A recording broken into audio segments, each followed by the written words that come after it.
Question चौथा। ए B C D एक आयत है जिसमें विकर्ण ए सी दोनों कोण ए और सी को समद्विभाजित करता है। और हमें सिद्ध क्या करना है, ए बी सी डी एक वर्ग है और विकर्ण बी डी दोनों कोण बी और डी को समद्विभाजित करता है। पहले हम एक आयत बना लेते हैं।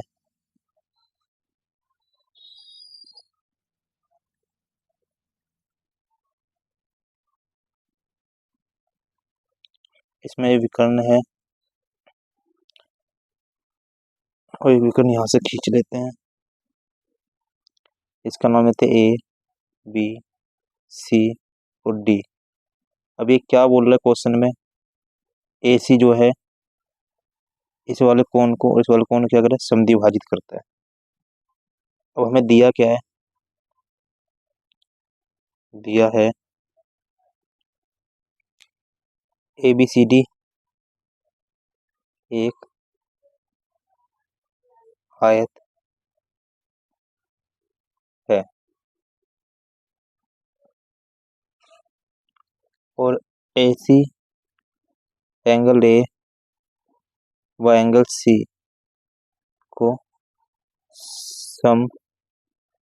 समद्विभाजित करता है। अब हम करेंगे उपपत्ति।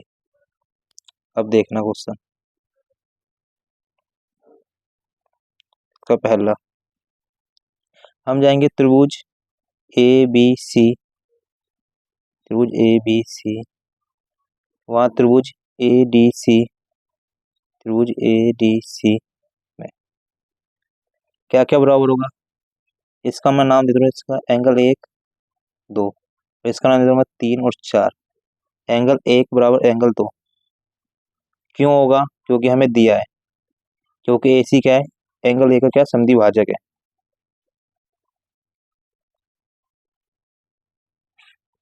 और हमें एंगल 3 बराबर एंगल 4 ये भी दिया है।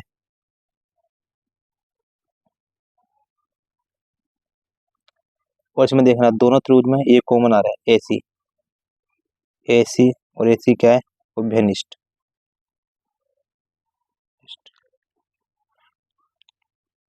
तो त्रिभुज ए बी सी सर्वांगसम त्रिभुज ए डी सी किस नियम से हो जाएगा, angle side angle, angle side angle नियम से।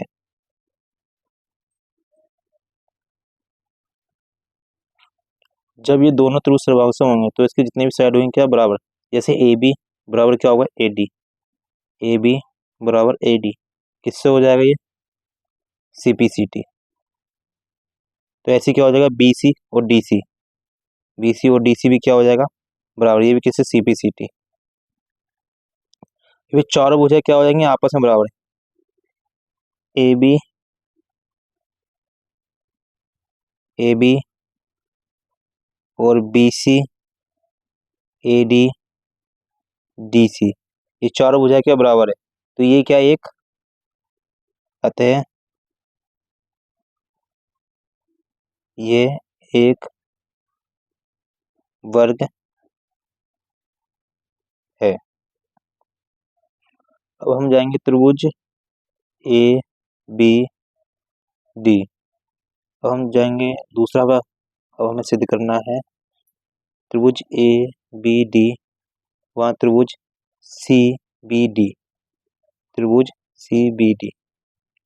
अब हमें सिद्ध क्या करना है, जो ये एंगल डी और बी, जो बी डी है इसका क्या समद्विभाजक है। अब यहाँ देखना दोनों त्रिभुज में ए बी बराबर सी बी, ये जो ए बी है किसके बराबर है, सी बी के। क्यों है, वर्ग की भुजा, क्योंकि अभी हमने सिद्ध किया था ये वर्ग है। और ए डी और सी डी, ए डी और सी डी ये भी वर्ग की भुजा।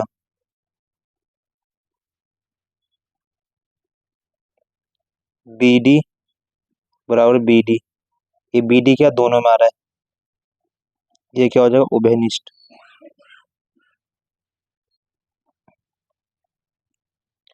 तो ये किससे हो जाएगा, त्रिभुज ए बी डी सर्वांगसम त्रिभुज CBD किस नियम से हो जाएगा? साइड साइड साइड नियम से।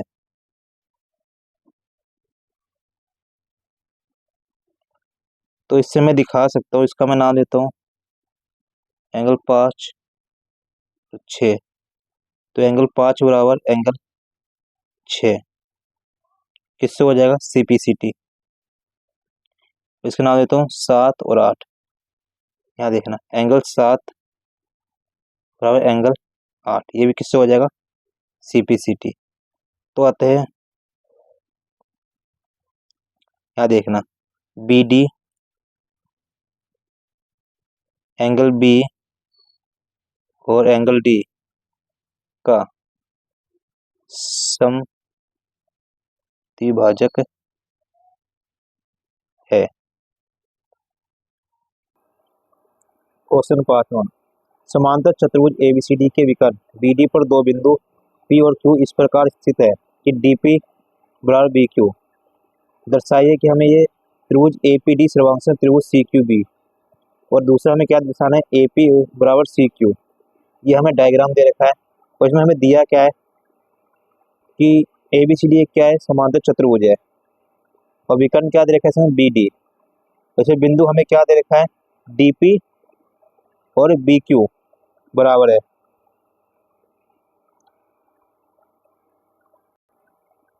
अब हम करेंगे उपपत्ति। उपपत्ति पहला करेंगे। अब हम जाएंगे त्रिभुज APD, त्रिभुज APD वहाँ त्रिभुज CQB। APD का मतलब है APD और CQB, इसमें क्या क्या चीज बराबर होगा? देखना AD बराबर BC, ये जो AD है और ये BC बराबर है, क्यों होगा? क्योंकि समांतर चतुर्भुज। लिख देना है समांतर, लिख दे रहा हूँ समांतर समांतर यहाँ लिख देना चतुर्भुज की सम्मुख भुजा, ये क्या हो जाएगा? कारण हो जाएगा इसका। अब यहाँ देखना DP बराबर BQ, ये तो हमें इसमें दिया है, ठीक है। इसका नाम मैं देता हूँ एंगल 1 और इसका नाम देता हूँ एंगल 2। तो एंगल 1 और एंगल 2 बराबर होगा, एंगल 1 और एंगल 2 क्यों होगा? क्योंकि एकांतर कोण।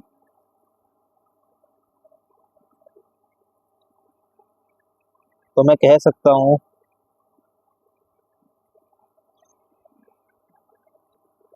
साइड एंगल साइड नियम से त्रिभुज APD सर्वांगसम त्रिभुज CQB। अब इसका दूसरा हमें इसका सिद्ध करना है। अब AP बराबर CQ क्यों हो जाए? क्योंकि AP कहाँ है? यहाँ देखना AP और CQ। अभी हमने ये त्रिभुज अभी सर्वांगसम किया था, तो ये किससे हो जाएगा? CPCT, ठीक है, ये भी हो गया। अब हमें तीसरा प्रूफ करना है इसमें, त्रिभुज AQB वहाँ त्रिभुज CPD में देखना त्रिभुज AQB और CPD में क्या क्या बराबर है? AB बराबर CD, क्यों होगा? ये समांतर चतुर्भुज की सम्मुख भुजा, सम्मुख। और एक चीज हमें बराबर दे रखा है BQ और DP, ये हमें दिया है इसके अंदर।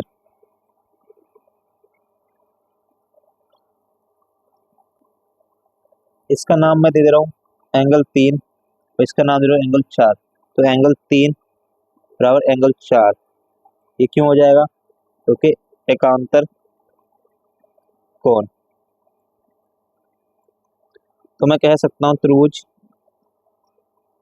ए क्यू बी सर्वांशम त्रिभुज सी पी डी किस नियम से हो जाएगा ये? साइड एंगल साइड नियम से।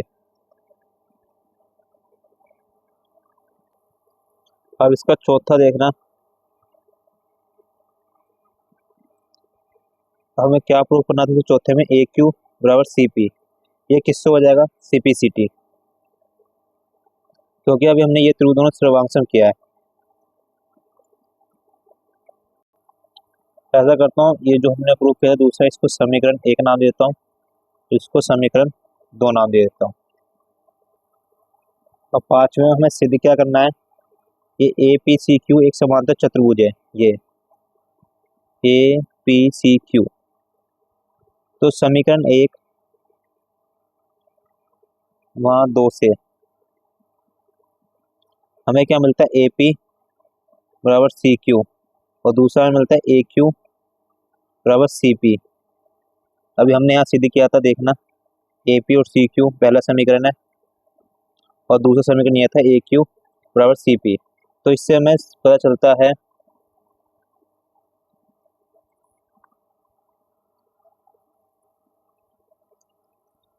चतुर्भुज ए पी सी क्यू में सम्मुख भुजाओं का प्रत्येक युग्म बराबर है। तो अतः ए पी सी क्यू एक समांतर चतुर्भुज है। क्वेश्चन छठा, ए बी सी डी एक समांतर चतुर्भुज है तथा ए पी और सी क्यू शीर्ष ए और सी से विकर्ण बी डी पर क्रमशः लंब है, तो दर्शाना हमें क्या है? त्रिभुज ए पी बी सर्वांशम त्रिभुज सी क्यू डी। और हमें दिया क्या है इसके अंदर? ए बी सी डी एक समांतर चतुर्भुज है, जो ए पी ये लंब किस पे है? बी डी पर, और सी क्यू लंब किस पर है? ये भी बी डी पर है। अब हम उत्पत्ति करेंगे इसमें।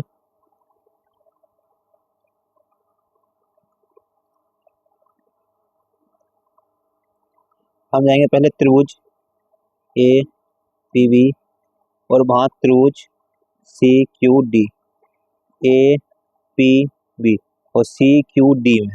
अब यहाँ क्या क्या बराबर होगा? ए बी बराबर सी डी, ए बी बराबर सी डी क्यों होगा? समांतर चतुर्भुज, चतुर्भुज। अब इसका मैं नाम दे देता हूँ एंगल 1, और इसका नाम देता हूँ एंगल 2। तो एंगल 1 बराबर एंगल 2 क्यों होगा? एकांतर कोण। अब देखना, ये 90 तो ये भी क्या होगा? 90 होगा, और ये वाला भी क्या होगा? 90। तो मैं इसका नाम दे रहा हूँ 3 और इसका नाम देता हूँ 4। तो एंगल 3 बराबर एंगल 4, क्यों? क्योंकि 90 डिग्री। तो मैं कह सकता हूँ एंगल एंगल साइड नियम से त्रिभुज ए पी वी सर्वांशम त्रिभुज सी क्यू डी। ठीक है, अब हमें क्या दूसरा प्रूफ करना है? ए पी और सी क्यू, ए पी और सी क्यू, ए पी और सी क्यू बराबर हो जाएगा, किससे हो जाएगा? ये सी पी सी टी से। क्वेश्चन 7वां, ए बी सी डी एक समलंब है जिसमें ए बी समांतर डी सी है और ए डी बराबर बी सी है, तो दर्शाए कि एंगल ए बराबर एंगल बी और एंगल सी बराबर एंगल डी, और त्रिभुज ए बी सी सर्वांशम त्रिभुज बी ए डी। ये हमें क्या करना है? प्रूफ करना है। और विकर्ण ए सी बराबर बी डी। तो हमें क्या दिया पहले हम ये लिख लेते हैं। पहले दिया है ए बी समांतर डी सी या ए ई समांतर डी सी, और हमें क्या दे रखा है? ए डी बराबर बी सी। अब इसके अंदर हम एक रचना कर लेंगे। रचना क्या दिया है, ए बी को ई तक बढ़ाया, ई तक बढ़ाया, और तथा ए डी, जो ए डी है ये समांतर किसके है, ई सी के। हम पहला इसमें सोल्व करेंगे, देखना। एक हमें चतुर्भुज है, चतुर्भुज क्या दे रखा है, ए ई सी डी, ए ई सी डी में। अब हमें क्या चीज समांतर दे रखा है, ए ई समांतर सी डी, ये इसके समांतर दे रखा है क्वेश्चन में। और ए डी, ये जो ए डी समांतर किसके दे रखा है, ई सी। ये किससे है, ये रचना से। तो हम कह सकते अतः ए ई सी डी एक समांतर चतुर्भुज है। जब ये समांतर चतुर्भुज होगा तो ए डी और ई सी क्या होगा, बराबर होगा। ए डी और ई सी बराबर, पहला समीकरण। और ए डी किसके बराबर दे रखा हमें, ये बी सी के बराबर देगा। ये तो इसके बराबर हमने अभी सिद्ध किया है, और ये पहले से हमें इसके बराबर दे रखा है, ए डी और बी सी दिया है। ये क्या हो जाएगा, दूसरा समीकरण। तो समीकरण एक वहां दो से, तो हमें क्या मिल जाएगा, ये ई सी और बी सी बराबर मिल जाएगा, ये वाला इसके बराबर मिल जाएगा। किससे हो जाएगा ये, इसको नाम देंगे समीकरण 3। अब त्रिभुज बी सी ई, त्रिभुज बी सी ई में, तो एंगल मैं इसका नाम देता हूं, इस वाले एंगल का एक, और इस वाले एंगल का नाम देता हूं दो। एंगल एक बराबर एंगल दो, किससे हो जाएगा ये, समीकरण 3 से, समीकरण 3 से। तो इसको देता हूँ चौथा समीकरण नाम। अब एक चीज देखना, किसी त्रिभुज की जो सामने वाली भुजा बराबर होती है तो उसके संगत कोण भी क्या होते हैं, बराबर होते हैं। अब मैं इस वाले एंगल को नाम देता हूँ एंगल 3 और एंगल 4। अब यहाँ देखना, एंगल 1 और एंगल 3, इसका योग कितना होगा, 180, क्योंकि एक सीधी रेखा पर ये पूरा कोण कितने डिग्री का बनता है, 180 डिग्री का। तो मैं यहाँ लिख सकता हूँ एंगल 1 प्लस एंगल 3 कितने डिग्री का हो जाएगा, 180 डिग्री।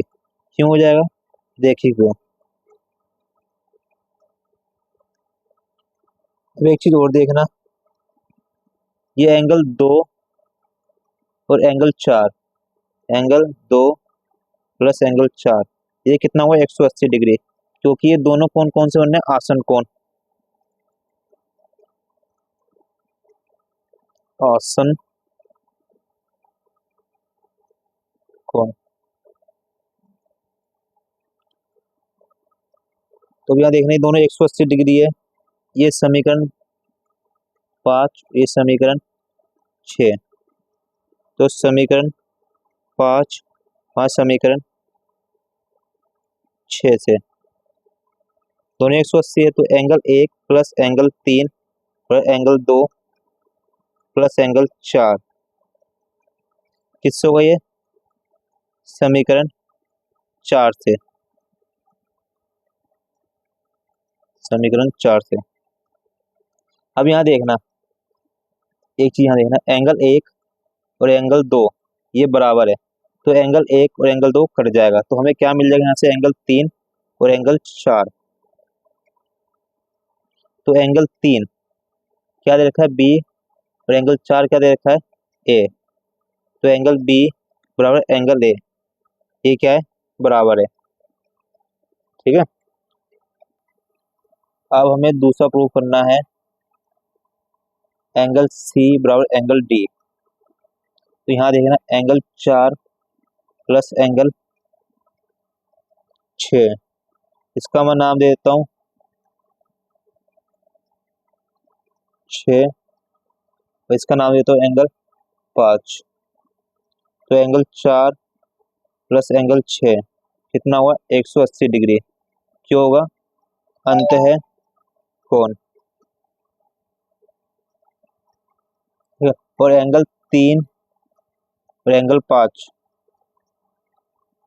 एंगल 3 और एंगल 5, ये कौन सा होगा, 180 डिग्री होगा। ये क्या है, ये भी अंतः कोण।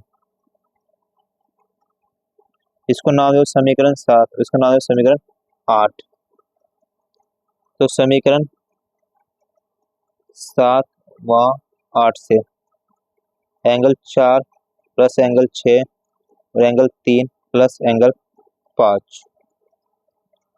अभी हमने प्रूव किया था एंगल 3 बराबर एंगल 4 है, एंगल 3 बराबर एंगल 4। तो एंगल 3 से एंगल 4 कट जाए तो क्या आ जाएगा, एंगल 6 बराबर एंगल 5। तो एंगल 6 क्या है, एंगल सी, और एंगल 6 क्या है, एंगल डी, और एंगल 5 क्या है, सी। ये भी क्या हो गया, प्रूफ हो गया।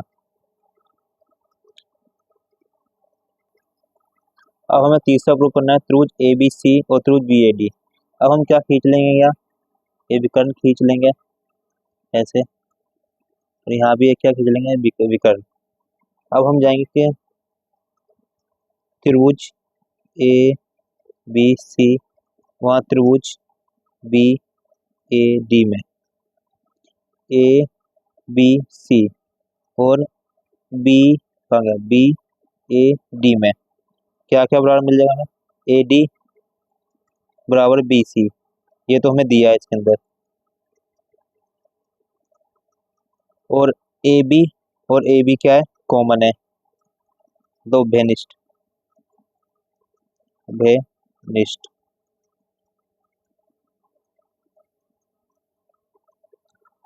और एंगल ए और एंगल बी ये क्या है, बराबर है, अभी हमने सिद्ध किया है।